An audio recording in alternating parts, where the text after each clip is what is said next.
don't know what caused me to do that. Other than we got some gameplay for Halo Infinite's campaign, baby. Juicy. Speaking of that, I actually need some Carmex, dude. All right, welcome back to the channel, ladies and gentlemen. It's your host, the smoothest fingers in the gaming industry, your man Zai AZ, bringing you a gameplay commentary today. Yes, technically it is called a gameplay commentary. We're watching Halo Infinite today. Guys, we are so close. We are so close to the release of this game. But I want to make something clear, as I make clear with every time that I'm talking about a game or I'm discussing a game or we're going over a game. Remember, we're cautiously optimistic. Did this with Cyberpunk last year. I had to be the voice of reason when all of that was going on. Guys, video games can end up being garbage. Even with the amount of gameplay and hype that they show, the game can still launch buggy, a mess, and absolutely messed up. We want to have fun here. We want to enjoy what we do. We want to love what we do. We want to have some fun, right? It's video games, okay? It's not politics. Let's enjoy this, right? Let's have some fun looking at the gameplay. But again, in the back of our mind, let's just remember Cyberpunk 2077. As much as I love that game, it definitely didn't live up to the expectations that most of the community set for it, or what they set for themselves. They announced it late last night. You're watching this on a Monday. They announced it on a Sunday. So let me just get that out of the way right now. I don't know why the hell they thought, or you thought, I was gonna wake up at 8 a.m. my time and watch Halo Infinite gameplay trailer. That wasn't gonna happen. Maybe if it was a live stream, maybe I would have thought about it, but look guys, it's not happening. I'm not going to, so quit asking. All right, before we get into this, just a reminder, please remember, I'm not gonna play this whole video for you. You're not gonna see the whole thing. I'm gonna stop it, edit it, do some cuts. If you haven't seen all of this yet, spoiler warning, whatever, I don't know why it's spoiler. Go check it out, link in the description below, okay? I don't want people getting mad at me because they didn't see the whole trailer on my channel. We're not doing that. I'm gonna give you the interesting parts where I wanna stop it, what I wanna talk about. But other than that, that's gonna be it, okay? So please, just keep that in the back of your head. But without further ado, ladies and gentlemen, let's watch some Halo Infinite campaign gameplay in 2021. All right, so we're gonna stop it right here. This is gonna be the first thing we're gonna talk about. I wanna talk about the armor. I wanna talk about the graphics, because this is the first thing that we've seen when we got any Halo Infinite gameplay or anything, right? This is the first thing we see. Halo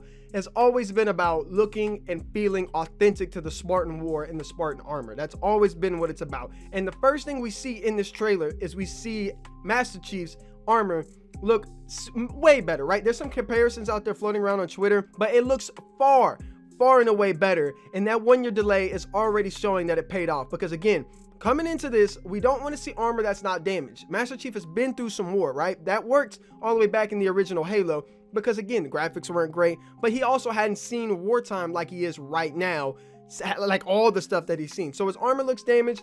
The Marine right here, his armor looks damaged. He looks a lot better, and I just want to give them some great feedback on that. Just right here, it just looks so much better. I remember when they showed this and I was like, it looks good, it's solid, but it doesn't look next gen. It doesn't look like we're supposed to be getting some good next gen great stuff out of Halo. I mean, it just doesn't look like that. And then the music cues, ladies and gentlemen. Oh! We have a new mission, soldier. How many guns do you need? All of them.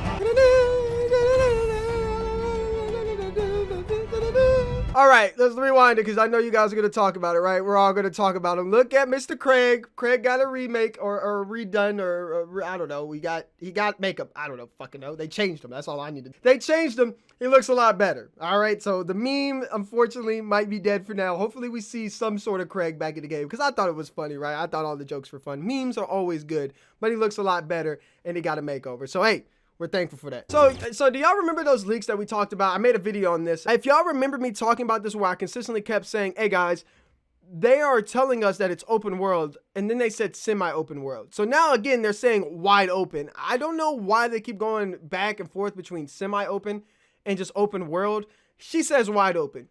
By the looks of it and from the sound of that, that means open world. So I'm all excited for that, but like, we're just getting mixed details and just mixed things from it, and I'm kind of confused, you know what I mean?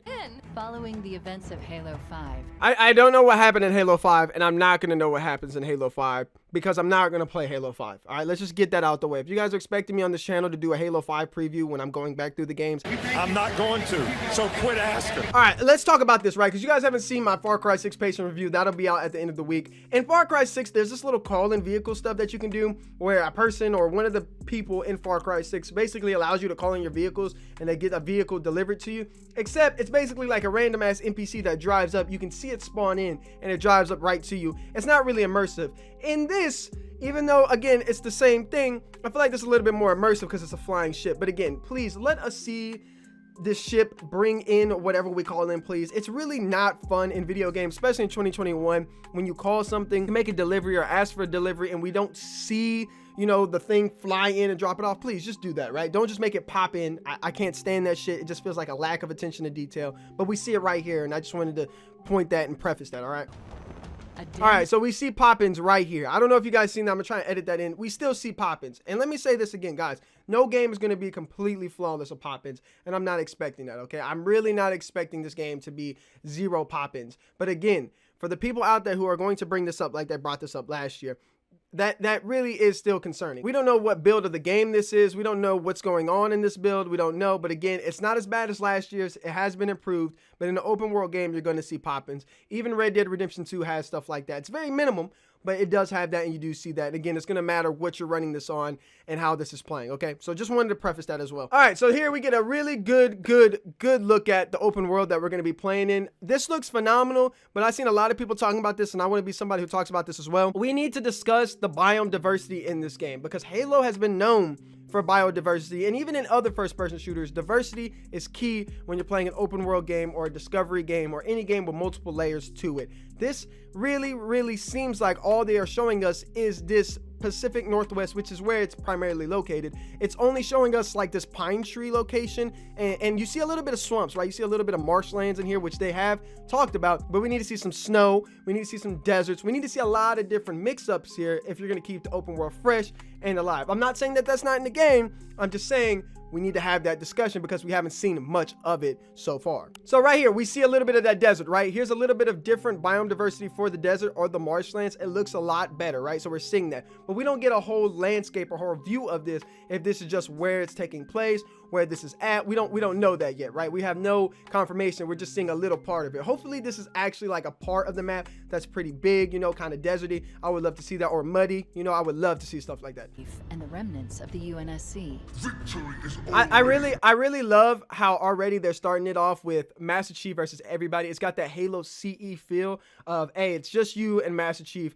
You got a few other companions, right? Not really many, but it's just you and you're fighting and you're making this happen. It's really a callback to CE, and I love to see it. And plus, it's Master Chief. He don't need nobody but himself. Have you read the books? Because I haven't. We just seen a boss fight right before this. Now we're seeing another boss fight. Hopefully these boss fights aren't not just easy, right? Because being difficulty, it just depends on what kind of boss they are. Hopefully they vary. We see a little bit of variation in this campaign review or overview, excuse me, but I want to see different things, different abilities, different backstories for these bosses. So again, Halo's never struggled with that before, but I just want to preface that, right? Because with Cyberpunk, we had a little bit of issue with boss fights being way too easy, and other games as well that just like, you know, it just doesn't feel fun to do these boss fights. Right there, we see, yo, I gotta preface this. I really like this. I loved it when I seen it last year, or yeah, last year when we covered this and we talked about this. But the fact that armor, when you shoot it, it gets knocked off now. You hit this guy in the head, his helmet just comes off. You see it literally over there. And that's next gen. When I say next gen, it's things like this. Attention to detail. You see how the helmet leaves and it goes over here, it just doesn't disappear? You think that's like something that should be in games, but that doesn't happen in a lot of games. Far Cry 6 struggles with this a lot, where some things will happen or some objects will get blown up and then they just won't like be on the map no more. And you're just like, okay, I'll use my imagination. Halo's saying, no, you don't have to use your imagination. You're going to see where the object goes. And that's the stuff that should make Halo in next-gen titles different from past titles. And I love to see it. It's really cool. I love the armor feature. Reminds me a lot of Doom Eternal. Doom Eternal was great at that. And I love to see Halo taking notes. And then Master Chief just yeets him. Again, some more boss fights. Really nice. A variation of ways to attack the boss fight. Really nice. All right, let's talk about this. Let's talk about the map, right? Let's talk about the mini map that they're showing us right here. We've seen this earlier. We've seen this last year. It looks phenomenal. Obviously, we're not seeing a lot of it, but just the ability to just think, guys, we started off in Halo with linear design. And this is one of the problems that I have with like Call of Duty, or a game like Call of Duty, and that I've had with Halo, is that the innovation never seemed like it was truly there. When it comes to Halo, Halo sets the trends for other games, right? Everybody followed what Halo was doing, or at least to some extent they followed what Halo was doing. Same thing with Call of Duty. It was a linear design. Map design was very linear, very basic. You know, it was about gun skill, map positioning, and how to use your perks and your kill streaks to your advantage in Call of Duty. In Halo, it's about 3 things, right? Nade, guns, melee. It's pretty simple. Now we've got a little bit of sprint and everything going on, which isn't bad, you know, but they're still keeping that core aspect of those 3 functionalities. And in campaign, you're seeing still a linear design where they're funneling you into doing certain things, but they're making it almost an open world aspect with that. That's called building and making a foundation and building upon it. Whereas a game like Vanguard, instead of taking us to an open world with different places to explore, we're still playing the same 6-7 hour campaign, just with a different story in terms of that. Now, Cold War kind of expanded on it, but Treyarch has done a really good job of that, but we're not seeing true innovation in games like Call of Duty, or even games like Battlefield, where they just literally cut the campaign out. I'm not here to compare other games to Halo Infinite. I'm just saying it's nice to see things like this, where we're seeing, hey, we still have that fundamental grasp of what makes Halo really great, but we're expanding upon it in new ways. And you'll see that with the skill tree as well that's about to come up. All right, so I'm concerned about this, okay? Because, hey, this is cool. I'm glad to see things like this with bases and towers, whatever, come into Halo, because it does add elements to these replayability, right? Makes it very, very replayable, and it's just fun to shoot things, right? Just fun to shoot things, blow things up, and attack them differently. I want to know, hey, can we sneak around in this? I mean, I'm not going to do that because I'm Master Chief, and I don't sneak around really in any game unless it's Assassin's Creed, which even in Assassin's Creed now, there is like no sneaking around for some reason. But is there a different variation, a different way to attack these towers and these environments? Is there going to be different levels to it, or are we just going to be gun blazing for most of the time, right? It just, how is Master Chief going to be able to blend in a game where he's not really primarily about blending in? We'll have to see how that plays out. But another thing I'm worried about is, do these things vary? So right now we're destroying silos. That's what it says at the top left. Well, each different outpost have different things. You know, they don't have to be completely different, but there has to be variation that mixes them up and switches them up, and different rewards for that. That's one thing Far Cry, and everybody is on about Far Cry. I know I'm talking about a lot of Far Cry right now, but it's the game that I'm focused on.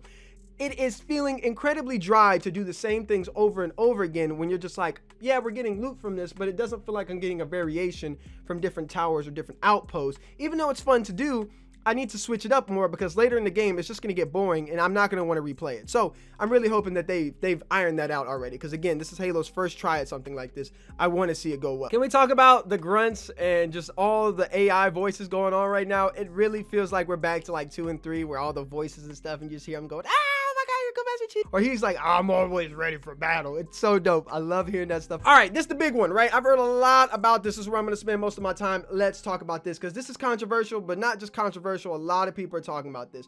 One, we're seeing a vertical skill tree.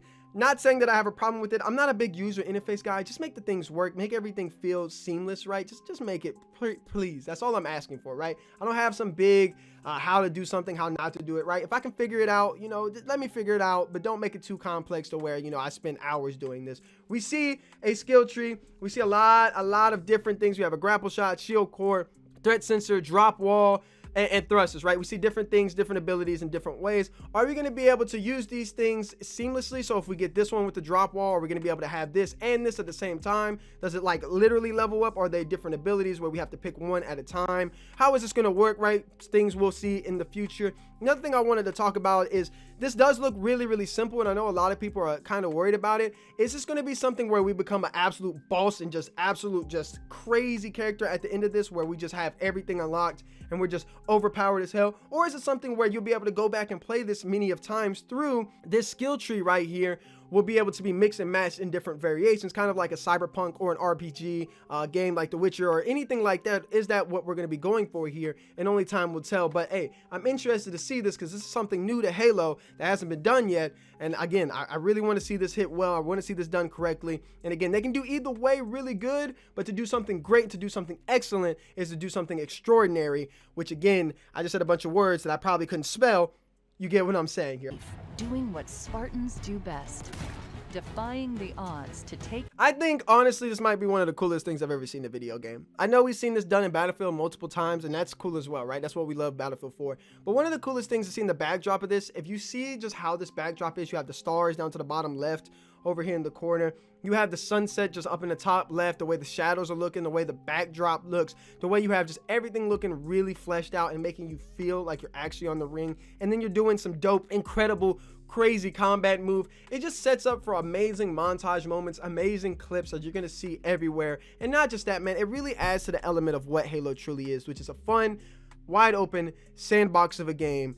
And oh my goodness, I think I'm gonna come.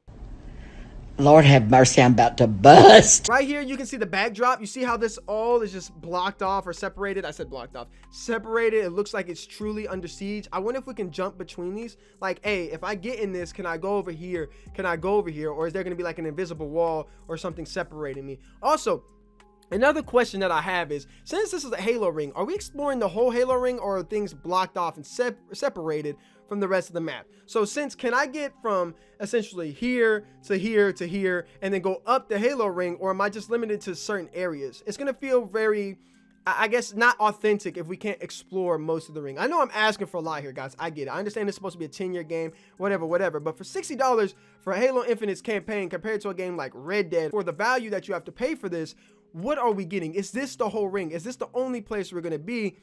How are we going to level this up? How are we going to work this up? How are we going to explore it? Because with me in open worlds, man, I love exploration. That's my #1 thing. But again, we'll see how it plays out. All right, so that's going to have it for my Halo Infinite overview of the trailer, my little breakdown. Not really a breakdown, but my thoughts and opinions on the trailer. Again, let me just preface this. We are so close to this date. It's like, oh, dude, it's so close. I remember last year when it got delayed, and now it's already here, man. It's so crazy how fast time flies. We finally have some gameplay, and I'm just happy. I'm just happy to see some gameplay. Hopefully we see some more in the upcoming weeks, especially on the 20th anniversary of Halo on November 15th, which is what we thought we were all going to see leading up to, and when we thought we were going to see the campaign gameplay, but we ended up getting it a lot early. Hopefully we'll see an actual walkthrough, and we'll see some actual real gameplay going through the game on that date as well. Just, I don't want them to ruin the story. That's the #1 thing I don't want to do. Do not show us too much of this. Please do not show me too much of this. Bless up.